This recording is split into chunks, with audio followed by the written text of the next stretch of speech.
নমস্কার। এই যে দেখছেন বিস্তীর্ণ জলাভূমি পড়ে আছে, এর পাশেই আমার বাগান। এবং এইখানে আপনাদের দেখাবো যেটা আমরা বলছি ঘাস পচা, পাতা পচা এসব সার। যেরকম দেখুন এইখানে একটি গর্ত করা আছে এবং এইখানে টোটাল যে আমার বাগানের বা আশেপাশের ঘাস পাতা এর মধ্যে ফেলা হয় এবং এর ফেলার ফলে এইখানে এইগুলো পচে পচে 7 থেকে 8 বছর পরে বা 2 বছর পরে 3 বছর পরে যখন আমি সময় পাই বা এই যে পাতাগুলো পচেছে এইগুলো নিয়ে এক জায়গায় স্টোর করি।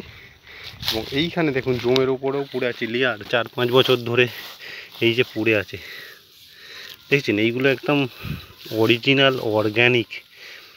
এতে ঘাস হয়েছে দেখুন কত সুন্দর, যা শুধু একটুখানি রুটটা ঠেকে আছে। দেখুন হালকা রুট একটুখানি ঠেকে আছে, কিন্তু গাছের গ্রোথ দেখেছেন। তো এতে যদি আমরা সবজি বলুন বা যে কোনো ধরনের ফসল করে থাকি বা ইনডোর গাছ করে থাকি, খুব ভালো রেজাল্ট পাওয়া যায়।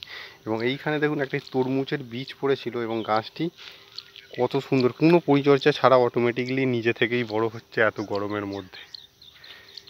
তো এইগুলো দেখুন, এইগুলো আমরা কালেক্ট করি লেবার দিয়ে এবং এইগুলোই খরচা একটু বেশি, লেবার কস্টটা। তো এইগুলো হচ্ছে একদম অর্গ্যানিক পাতা পচা বা জৈব সার, যাতে কিন্তু আমরা খুব ভালো ধরনের ফসল করতে পারি।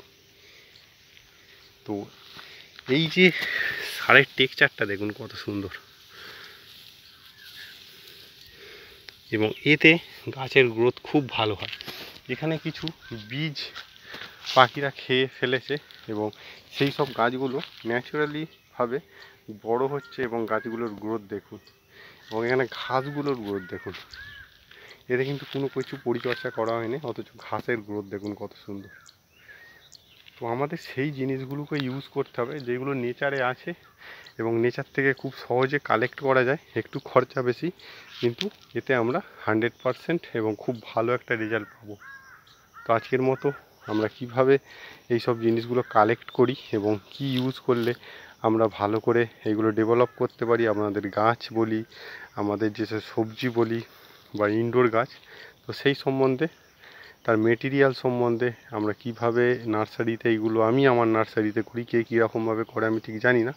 তো আমি আমার নার্সারিতে এই ধরনের যেসব অর্গ্যানিক জিনিসগুলো ইউজ করার ফলে কিন্তু রেজাল্ট এত ভালো আসছে। তো আপনাদের যদি এইগুলো সংগ্রহ করা সম্ভব হয় আপনাদের বাড়ির কাছে, তাহলে কিন্তু আপনারা এইগুলো দিয়ে কিন্তু করতে পারেন। তো আজকের মতো এখানে শেষ করছি, নমস্কার।